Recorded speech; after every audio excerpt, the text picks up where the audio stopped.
একদিকে বাণিজ্যিক গ্যাসের দাম যেমন বাড়ানো হলো, তার সঙ্গে অটো এলপিজির দামও কিন্তু এক ধাক্কায় বেড়ে গেল লিটার পিছু 6 টাকা 44 পয়সা। ধাপে ধাপে দাম বেড়েছে এবং আজকে একই দিনে কিন্তু একদিকে বাণিজ্যিক গ্যাসের দাম বেড়েছে, অন্যদিকে অটো এলপিজির দাম বেড়েছে। কাল পর্যন্ত ছিল লিটার প্রতি 82 টাকা 96 পয়সা, 6 টাকা 44 পয়সা লিটার প্রতি অটো এলপিজির দাম বাড়লো, যার ফলে দাম বেড়ে হলো 89 টাকা 40 পয়সা।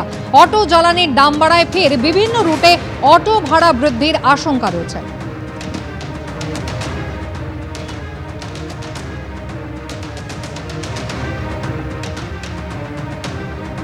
ভোট মিটতেই ফের দাম বাড়ল অটোর এলপিজির। সমস্যায় পড়েছেন সোনারপুরের অটো চালকরা। তাদের দাবি, অটোর ভাড়া 20 টাকা থেকে বেড়ে হয়েছে 25 টাকা। এর জেরেই কমছে যাত্রী সংখ্যা, টান পড়ছে পকেটে।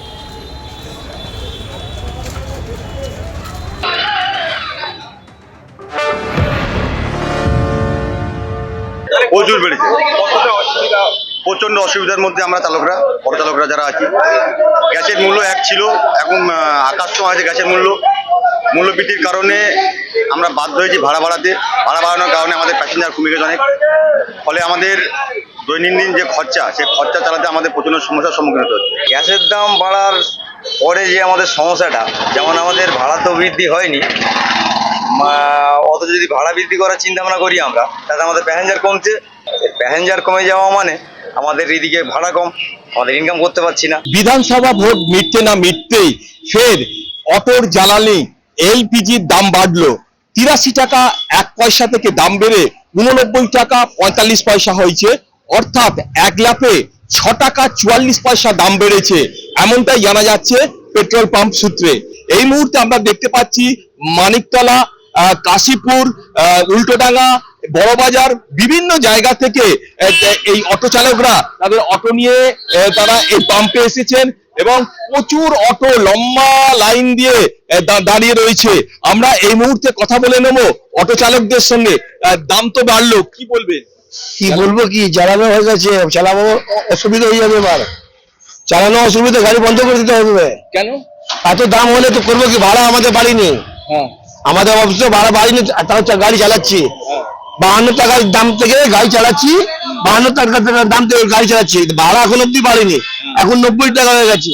কি করে চালাবো, কি করে বুঝবো, বুঝতে পারছি না। এবার গাড়ি চালানো বন্ধ করে দেওয়া হবে। বাড়ছে এটা, যেহেতু হলুদ প্রণালী থেকে গ্যাস আসা কম করে দিয়েছে, গ্যাসের স্টক কম, সেই আমদানি কম, স্টক কম হয়ে গেছে ইন্ডিয়ান অয়েল। আমরা তো তবুও ইন্ডিয়ান অয়েল পাচ্ছি, অন্য যারা আছে তারা পাচ্ছে না। ক্যামেরায় মফিজুল খানের সঙ্গে সুনীত হালদার, এবিপি আনন্দ, হাওড়া। বাণিজ্যিক গ্যাসের দাম এক লাফে বেড়ে যাওয়াতে যারা রেস্টুরেন্ট ব্যবসায়ী রয়েছেন, বিশেষত ছোট এবং মাঝারি ব্যবসায়ীরা, তারা সমস্যায় পড়বেন এবং একই সঙ্গে অটো চালকরা, চিন্তা বাড়বে তাদেরও, এমনটাই মত অর্থনীতিবিদ শৈবাল করের। বাণিজ্যিক গ্যাসের সিলিন্ডার তাতে প্রায় 1000 টাকা, এবং দুটো মিলিয়ে ধরুন আপনার গত 6 মাসে বোধহয় 1500-1600 টাকা মতো দাম বাড়লো। এটা কিন্তু মাঝারি এবং ছোট রেস্টুরেন্ট এবং যারা ধরুন স্ট্রিট ফুড বিক্রেতা, তাদের কাছে বিরাট ধাক্কা। পরিমাণটা যদি আরও বেড়ে যায়, অর্থাৎ এই পার্সেন্টেজটা যদি আরও বাড়ে, তাহলে তারা বাধ্য হবেন কিন্তু লোকের ওপর অধিক দাম চাপাতে। এবার অটোর দাম কিন্তু বেড়েছে, অটোর জ্বালানির দাম অলরেডি বেড়েছে, ফলে সেটা একটা দাম বাড়ার ধাক্কা। এবং তার সঙ্গে খাবারের নিত্য প্রয়োজনীয় যেটা পণ্য, তার দাম বাড়া, দুটো মিলিয়ে কিন্তু আমার মনে হয় যে মানুষের একটা আশা থাকবে যে এই ডিয়ারনেস, অর্থাৎ যে দাম বাড়লো, তার একটা প্রতিফলন হয়তো তাদের স্যালারি বা রোজগারের উপর যদি কোনোভাবে আসে। এখন সেটাও যদি সরকার বা বেসরকারি সংস্থাগুলো কনসিডার করে, তাহলে হয়তো এই দামের ধাক্কাটা একটু এড়ানো যাবে। কিন্তু সেরকম আমি কোনটা দেখছি না, কারণ পণ্যের বাজারও তো খুব ভালো চলছে না। এবিপি আনন্দ, এগিয়ে থাকে, এগিয়ে রাখে।